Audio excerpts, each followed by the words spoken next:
Welcome back to Real Estate Investing in New York with me, Christina Kremidas. In this episode, we are discussing some potential legislation that, if passed, will affect the cost of renting an apartment for tenants as well as landlords. So stay tuned, we're covering everything here. This is Real Estate Investing in New York with Christina Kremidas, helping you achieve a future of financial success by making intelligent real estate investment decisions today.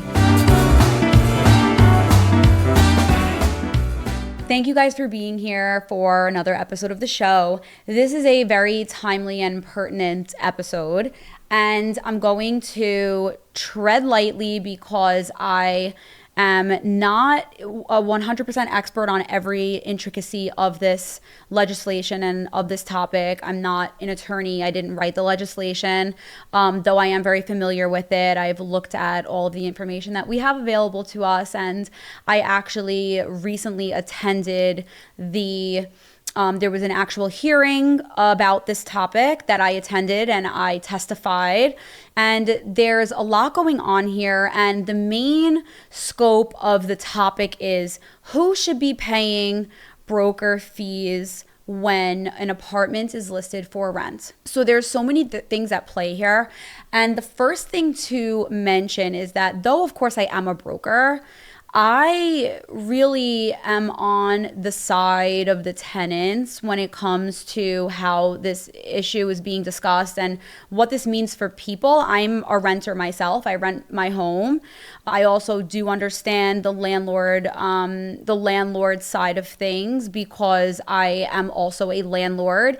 But really, when it comes to broker fees and tenants and landlords paying for real estate brokers to rent out apartments, it's not really a tenant and landlord like opposing viewpoint really, as it is an acknowledgement of a real underlying issue and the best potential ways to go about solving it.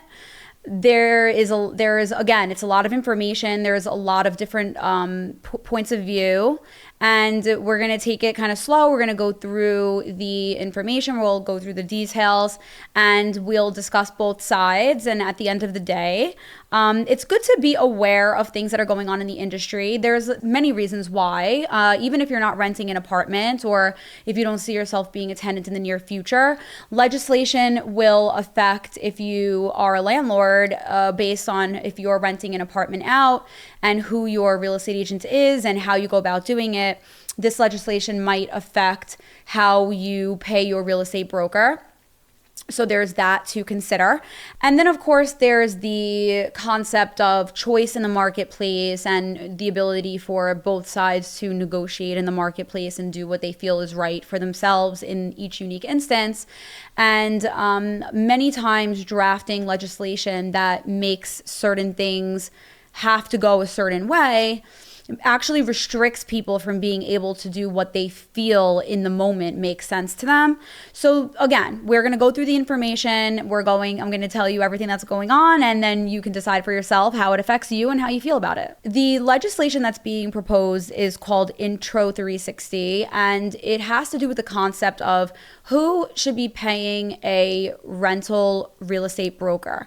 When an apartment is listed for rent, there's a real estate broker that is usually hired to show the premises and to engage with the incoming potential tenants, to qualify them, to propose the different rental tenant scenarios to the owner, show the owner the tenant's qualifications, financial qualifications, and work through the application process and the potentially building application process if it's a condo or a co-op, and help the tenant get into that apartment and help with their move-in and all this stuff. So there's a broker that is usually managing this. This topic is really not about big rental buildings that have in-house leasing agents. Usually these buildings are not charging incoming tenants a fee to begin with, but this is really for your condo co-op units or individual like private homes or small multi-unit buildings that are owned by individuals where there isn't a staffed leasing office on site and there is a real estate broker that is coming to the apartment to show it, and that real estate broker is needing to get paid based on that specific transaction. There are two scenarios for who pays the real estate agent when a apartment is listed for rent and when it finally rents out to a tenant. Of course, this is very obvious. The tenant might pay the real estate broker, or the landlord might pay the real estate broker. This proposed legislation would like to offer the blanket rule that whoever hires the real estate agent pays the real estate agent, meaning that if a landlord hires the real estate agent to show the apartment and complete the transaction with the tenant, that the landlord would be required to pay their real estate broker. If the tenant hires their real estate broker to help them parse through listings, to coordinate appointments, and to help them through the application process and represent their best interests, then the tenant should pay that brokerage costs. It really sounds like it makes a lot of sense. Really, the premise of this legislation intuitively sounds like it works perfectly. And after the information we'll discuss, you're ultimately the one that would be able to decide for yourself how you feel about it. First, let's roll it back a little bit. And I really want to give you guys a lay of the land and an understanding of where we are right now with the current real estate property, rental property inventory that is on the market. We are experiencing right now the worst housing crisis, shortage of housing that our city has experienced since the year 1968. There are a few reasons for this. Just in my career that I've been in the business for nearly a decade, and I've seen the rental market go from a place where negotiation is possible to it's slightly balanced type of environment to, if not an environment that actually favored tenants, to an environment that is so savage when it comes to tenants not being able to find homes, apartments being overpriced, fees being high, and landlords not offering any concessions to incoming tenants. That's the position that we've been in for the past few years. And I'd like to explain part of the reason why. Of course, there's always been a housing crisis. There's always been a housing crisis in New York City. There's always been a housing shortage in New York City. There are simply not enough homes for the number of people who want to live here. Problem number one. But this has been exacerbated in recent years. When the pandemic hit and in the year 2020, many people were driven out of the city because of fear of the pandemic. They wanted to leave. They wanted to go to more open spaces. There were a lot of apartments that were left vacant, and landlords were in a position where they had to rent their apartments out for severely discounted pricing. The people that ended up moving in and taking these apartments, actually, interestingly enough, were not the people who were here originally. I guess that makes sense when you say it that way. But the people that took these apartments and got to take advantage of the low pricing in the city actually were people from out of state, people from nearby cities like Chicago, Boston, outside areas where they don't need an apartment in New York City, but always dreamed of having their pied-à-terre in the city, their part-time residence in the city, so that when they come to visit, because a lot of people love coming to visit here fairly often throughout the year, they wanted to be able to say they had their own place here. And prior to the pandemic, this really wasn't feasible for most people, especially the people that we're talking about that came in and got these low prices. These people were able to finally justify this vision of a pied-à-terre when they saw the pricing get so low. And this is what happened. They took the apartments and they actually took a lot of the apartments that were available. A majority of the apartments that ended up getting rented out were from people like this. So what happened was, after the pandemic, we assumed that market pricing would return to normal or somewhat normal as people needed to return back for work.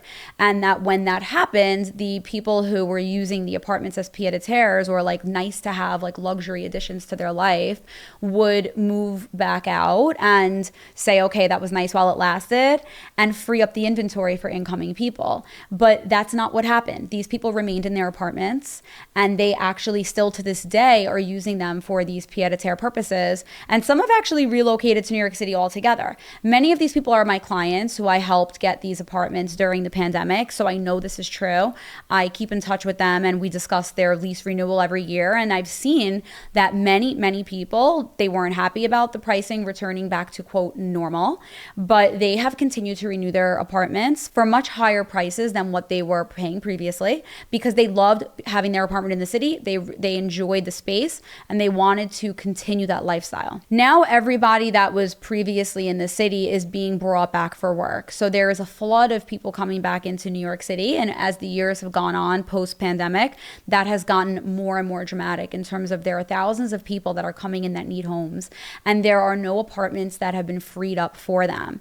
There's still a very low amount of inventory available. People that have come in to take these residences have absorbed the available inventory, and now there are lines of people for apartments and way more renters than homes. And this is a horrific exacerbation of an issue that was already previously present. And I've seen it be so difficult for so many people and for so many tenants. As a broker, we don't like that this is the case. To be honest with you, there's really nothing beneficial for a tenant having no leverage. There's lines around the corner to see places. Everyone knows that they have to throw their application in first. They have to be the first one in. They have to be the most qualified to get the apartment. And if they don't get that apartment, then there's nothing else for them to have. They have to wait around for the next apartment to pop up just to have the same thing happen all over again.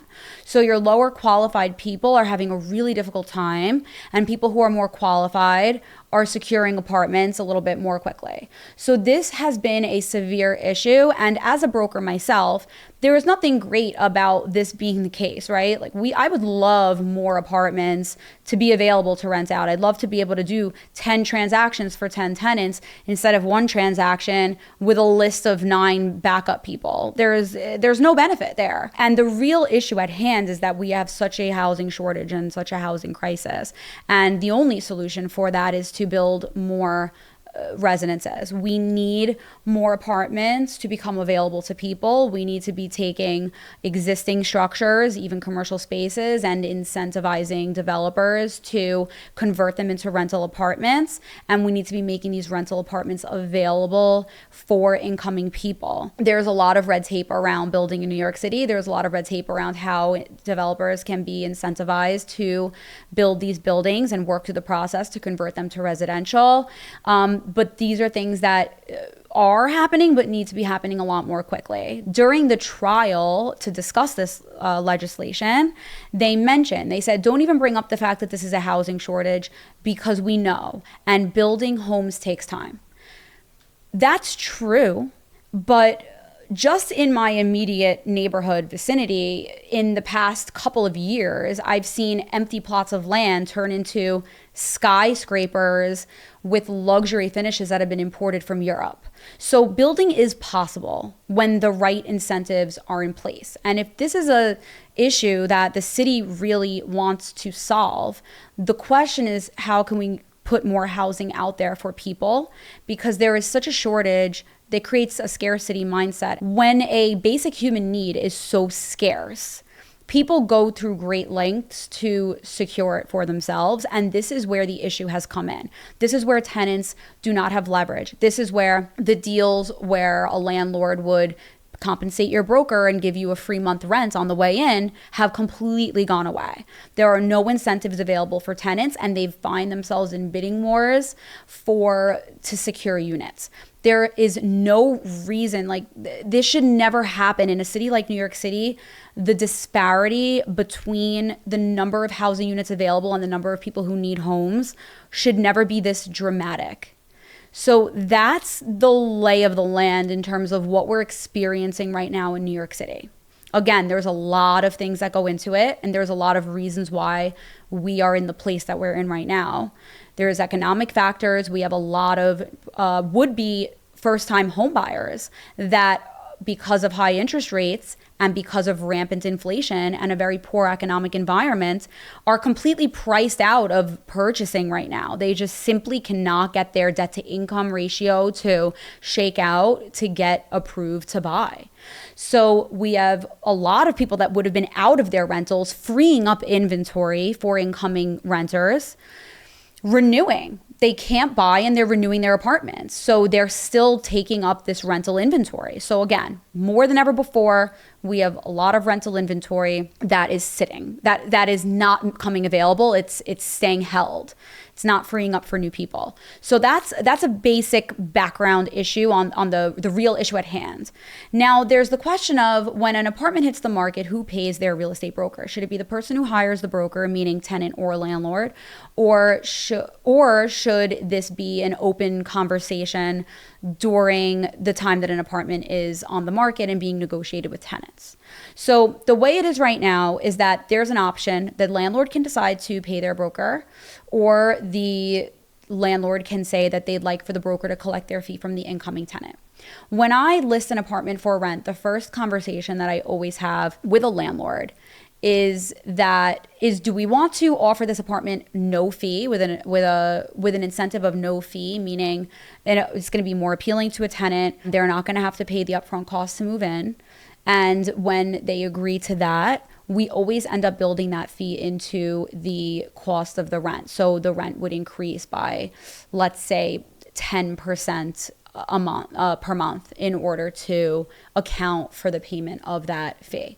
Conversely, we say if the tenant is going to be asked to pay the fee, then we have to offer that apartment for a more incentivized price. It needs to be lower in rent because we have to ask the tenant for something quite large. And in order to get that, we can only get it if we price more aggressively and more appealing to the tenant. So that's the conversation that we always have. This brings me to the legislation that they are trying to propose would mean that if a landlord hires their broker to rent their apartment out, the landlord is required to pay them. So it takes one of the potential scenarios out of the picture. So the tenant would not be obligated to compensate the broker, but the rent would naturally be higher to account for the fact that the landlord is paying the broker fees. So if this legislation passes, there are three major issues that would occur that you should understand. And whether those potential outcomes outweigh the benefit of saving tenants by default on the broker fee is what's really up for discussion here. So the first issue that would be created is that the rent overall would increase. So if an apartment is listed by a individual condo or co-op landlord or private home landlord, and they have to hire a broker to rent out their apartment, they would build the cost of that fee into the rent. To put these numbers into perspective, if an apartment is worth $3,000 a month and the landlord hires their broker to advertise it and is compensating their broker, and their broker is going to collect from the landlord 1 month rent to do this job, the broker would be getting paid $3,000. Now, if the landlord is going to buffer that cost into their annual income in order to make their numbers work and break even or achieve whatever number they're looking for, they would raise the rent by $250 a month. This is the usual way that I discuss it with landlords, right? If they need to compensate me and we want to essentially have that fee covered in order to account for $3,000 in the year, they would have to raise the rent by $250. Okay, it's about like a little over an 8% increase in the rent. And this is usually what they agree to. So it's why you might see similar apartments on the market. Some are listed for $3,000, some are listed for $3,300, etc. And they're all like fairly similar, and some have a broker fee and some don't. So there is a very obvious result that would occur if a landlord like this that is renting out their own individual apartment and hires a broker to get that done would have to collect more in rent for it to make up for it. So that's just obvious. Like when we discuss like landlords, there's always very much a like landlords are seen as like these bad people, right? Like they're greedy. And while some people are, of course, are greedy, whether or not you're a landlord, right? There are plenty of greedy people. It doesn't, being a landlord doesn't necessarily qualify you to be for being greedy. But there is always this feeling of, the landlords have all these resources and they're taking advantage of the tenants. The other side of that coin is that there are a lot of the landlords that we're really discussing here are not your like conglomerate management company owners of large buildings. These are your single unit owners in a larger building, or it's your multifamily homeowner that might be living on the premises and renting out one unit. These aren't usually wealthy people. This is someone that was somehow able to secure an investment property and did that instead of putting it in the instead of putting their money in the market, really, right? It's just another way of investing your money. And in order to justify it, right, because no one's doing this for free, is they need the rent to cover their expenses. That's just a basic fact. So usually what we discuss with the landlord is how long will it take to recuperate the additional overhead, and that's what we increase the rent by. And that's just a fact of the matter. That would 100% happen because it happens now. We always offer our landlords these two options, and that's what we end up doing if we are going to have the landlord compensate the broker. So that's one issue that would come out of the passing of this legislation that everyone should be very aware of. The second issue is not so much as like of an economic effect, or, it might not hit home with you as intensely, but there's a concept of New Yorkers are not able to make decisions for themselves, right? These tenants, during the trial, it was very interesting to hear from both sides. And there were plenty of very intelligent, well-rounded people on both sides, opposing the legislation and in favor of the legislation. And people that were in favor of this legislation, specifically the council members that are in favor of the legislation, were referring to tenants, which are, New Yorkers that need apartments, as they were calling them captive tenants. They were making the tenants out to be people who could not make decisions for themselves, did not have the wherewithal to balance pros and cons and balance features and manage communication with another party to get what they need accomplished. And they were calling the fees that were imposed by brokers forced broker fees, which would assume that there are no apartments available that have no fee, which isn't the case. There are many apartments on the market that have no fee. And if you choose something that you personally find nicer that has a fee on it, that's a personal decision that the tenant might make. But again, like, the situation is not easy for tenants at all. So it's really this sentence is not to favor landlords. But the fact is that when the city looks to impose legislation to tell consumers exactly how they have to operate, it takes the feeling that you have the ability to think for yourself out of the equation. Again, imagine being referred to as a captive tenant. Like, you're someone that is completely helpless. You're someone that is fully dependent on the government's rule to take care of you, and you can't get through this process without it. That's what it assumes, and that's how they're positioning you as, if you're a tenant, right? And as a tenant myself, I feel like that can be a little bit insulting, right? I think that we want to give New Yorkers a little bit more credit than that. New Yorkers are smart people. They're aggressive people, and they're able to get what they need, right? And I think that there's always the consideration about those that do not have the resources to feel that they do have a voice in the matter. And in this instance, we have to think about whether legislation is going to really help or hurt, because if the apartment becomes more expensive, that doesn't always help either. Really, the beauty would be if there were enough homes for them, right? Like, if there was enough inventory available that the competition wasn't as crazy, right? That would really alleviate everything for everybody.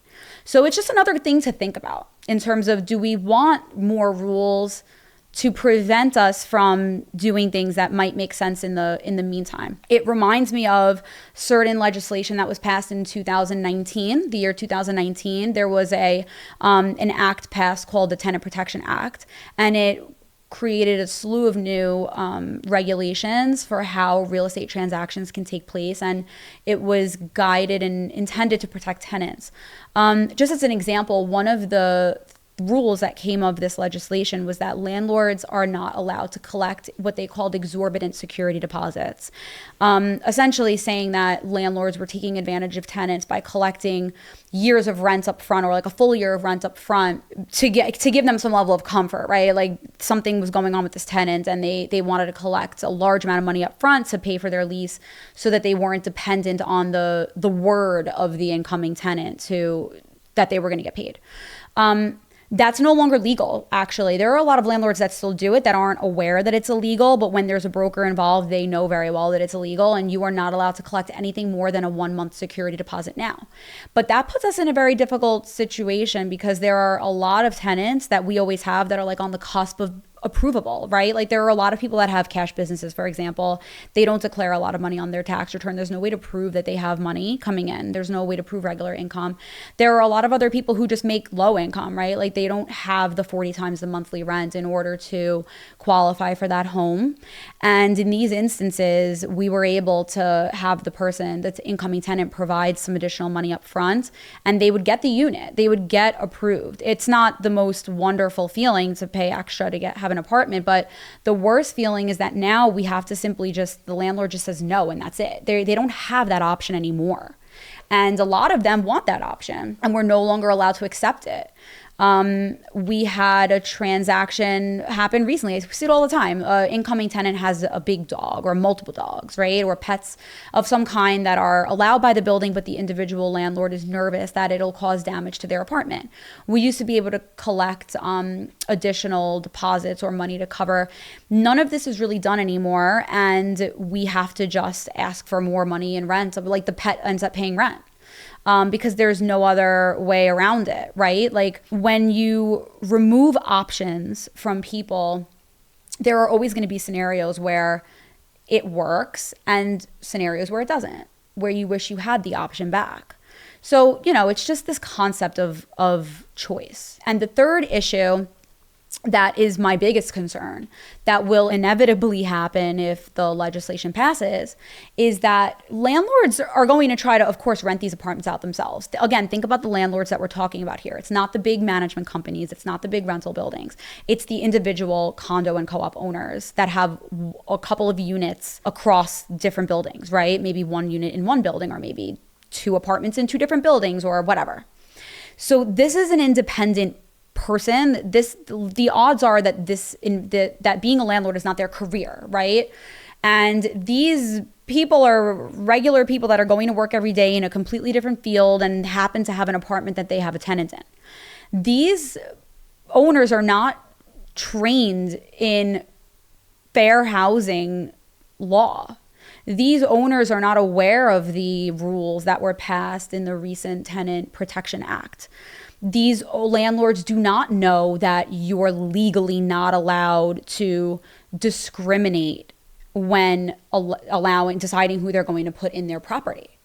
They just are not aware, right? So we run the risk of obvious and not as obvious issues here, right? Like we see it all the time. Part of our job, no matter which side of the transaction we're working on, brokers owe both sides of the transaction, landlords and tenants, good faith dealing, like dealing in good faith. And we have to abide by fair housing law. It doesn't matter who you're representing. You cannot break fair housing law. And if I'm hired by a landlord to rent the apartment out, I have to do it in a legal way, obviously. I can't listen to a landlord that says, I don't want any babies in the apartment because it's going to disturb, that we're going to get noise complaints, or I don't want kids that are going to damage the unit. You're not allowed to restrict housing based on familial status. You can't say no to a family with 5 young children. You actually are not legally allowed to do that. A lot of landlords have very what they think is reasonable explanations for why they want to deny someone an apartment. And it's always the broker that steps in there and is like, I did my job. I furnished you qualified people, and this is who we have. This person is financially qualified, and that is the only thing that you are legally allowed to judge them based off of, is can they afford the apartment? If they have, it doesn't matter what race they are, obviously we all know this, but imagine if an individual, think about a random person that that might own an apartment that they rent out, and what their unconscious bias might be, conscious or unconscious. Try working with that individual random person. They're not a real estate professional. They're biased, right? Even if they have the best of intentions, they very well might be biased, and it might be based on race. It might be based on familial status. It might be based on relationship status. You can't deny someone based on who they're with, or you can't deny a young man because you think he's going to be loud and have parties, which is very common feedback that we hear from landlords. You can't deny people apartments, and there's a long list of who you can't deny and under what circumstances you cannot deny them. And other examples are when you're legally required to provide a reasonable accommodation for a tenant. There are a lot of people that have certain handicaps or issues, and you're legally required to make accommodations for them, and the broker is informing the landlord of all of these requirements and making sure it gets done. So it's an interesting component to this puzzle that is often glazed over, because it seems like a great solution is to just have the landlords pay because they have deeper pockets and can afford to. But it's different when you think about the fact that landlords are not, if it was so easy that a landlord was going to just pay their broker and have a great time doing it, I don't think brokers would really be as concerned about this passing as they are. I think that the real concern, at least in the brokerage community, is that landlords are not going to hire the broker to rent the apartment out, and the broker would be cut out of the equation. And my concern about that happening is the inevitable potential discrimination that might come from individual owners managing relationships with tenants and making those choices and being expected to know about all of the required disclosures and riders, and when they have to do things for tenants and who they have to allow. And it's a lot of information that we're expecting individual landlords to know and to abide by. And I don't think we have a way of addressing all of the violations in fair housing law that will happen. I think that it will leave tenants in a very scary place, especially if there's anything at all about them that might cause someone to pass judgment. So this is a very big concern of mine. I assume it's a big concern for everyone.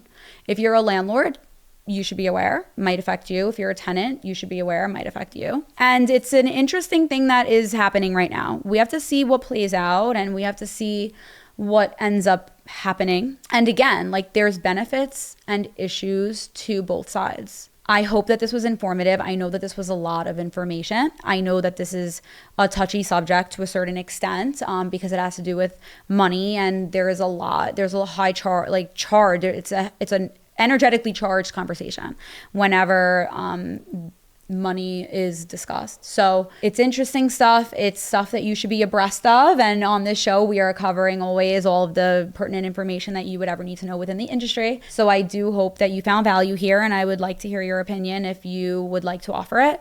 And I thank you for being here for another episode. Stay tuned for the next one, and I'll see you guys then.